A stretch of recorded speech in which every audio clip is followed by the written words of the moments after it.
All right, guys, I have created this slideshow for you and for me just to guide me through the introduction to the technical analysis. We are not going deep into this topic. We're just going to cover the basics.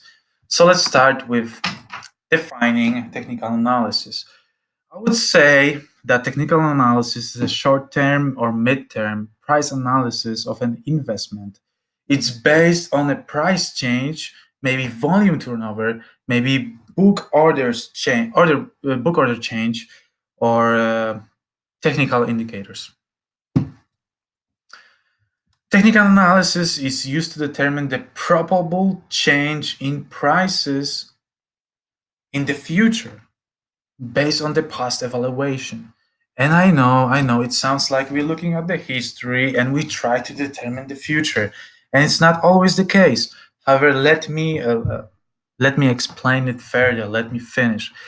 So, for example, if you have a guy that is using TA, he would disregard outside information. He would assume that all the information is already presented in the current price. What does it mean?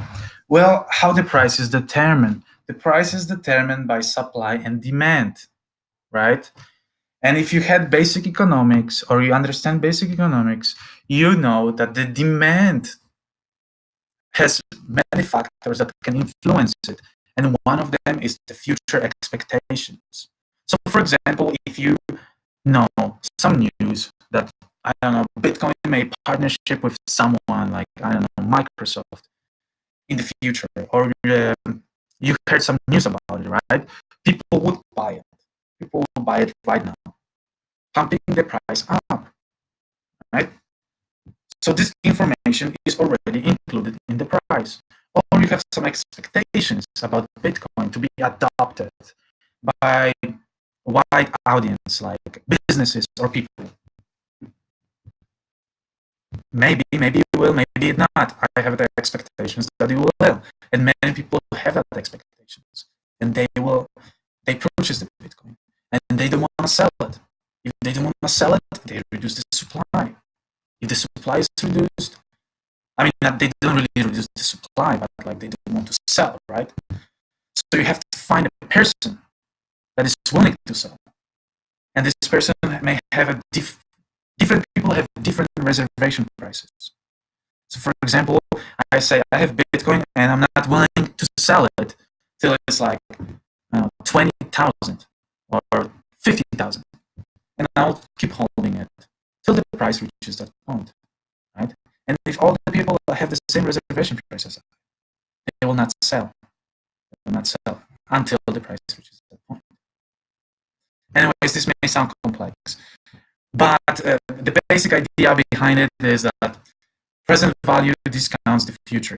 If you had finance classes, you may know dividend discount model or like cash flow discount model. When you, for example, have some assumptions and you determine the growth of the company in the past, and you assume, and one of your assumptions is the growth will be the same, and you determine the rate of return of this underlying company, right? And you expect this company to generate 15 million in the future, in the next year. So you take that 15 million and you discount it by the return rate. And you come up with the present value of that future cash flow, of this future revenue. Now you have the present value of this future revenue. And this is exactly what is happening with the prices in the market. When you see Tesla, for example, Tesla doesn't generate any revenue, but the price of Tesla right now is like $300. You pay $300 for something that doesn't generate revenue, but you have expectations in the future. Tesla will be big. Tesla will do great things. This is maybe my basic explanation. And the other very important thing about the TA is it is self-fulfilling. I got a little bit carried away about this Tesla thing, but anyways, self-fulfilling is a very important thing. So, for example, I'm using TA. I'm looking at the trends. I'm looking at some different indicators. I'm looking at price action. And if everyone is using the same, not really science, but the same theory, the same, see the same trends, see the same formations, and knows about the formation. They learn about those formations, and they will act accordingly to those formations or to those trends. You can see that it basically magnifies the power of the TA. So, for example, I see the price is pretty bearish. I will sell, and other people will sell as well. Well, I see that the price is pretty bullish on thing. I will buy it, and other people will buy it, pretty much pumping the price up, right? Anyways, there are two ways of doing TA. You can look at the historical price action, like trends, patterns, or you can look at indicators, which give you the current state. Indicators are determined by some statistical approach, like moving averages or stuff. I'll talk about them later in different videos. But this is probably the most important thing here in this video. It candles. You've probably seen many charts, and the charts you've seen were like this. Not like this. They were probably looking like something like this, like lines. Well, lines are good, but they don't give you the full information. So, for example, right now I'm looking at the hourly chart. So this price is whatever it closed last hour on 6 p.m. was 13,000 satoshis. At 4 p.m. the price was a little bit higher, 13,300 satoshis, or something like this. So they don't give you the entire information. And when you look at the candles, you have to learn how they were built. The green ones are the bullish candles, where the bottom of the column gives you the opening price, and the top of the column gives you the closing of the price. However, within this hour, if you look at the hourly chart, within this hour, the price has fluctuated. It started here, maybe it went down over here, and bounced back up over here, but it's closed over there. So it gives you much more information to analyze. So they are more useful. And I would like you to get familiar with those. And the same we have with a decreasing bearish candle. They are usually red. The opening is the top and the close is the bottom, opposite, right?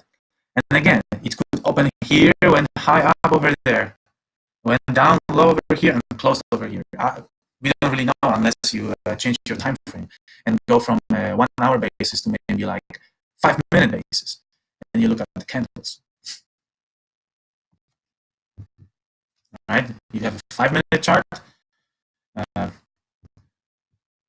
It gives you plenty of information, gives you what happened within the 5 minutes, not like just the line. The line just gives you the closing price.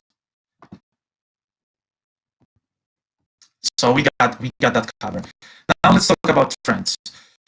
Trends are very important. Whenever you do your analysis at TA, you have to start with trends.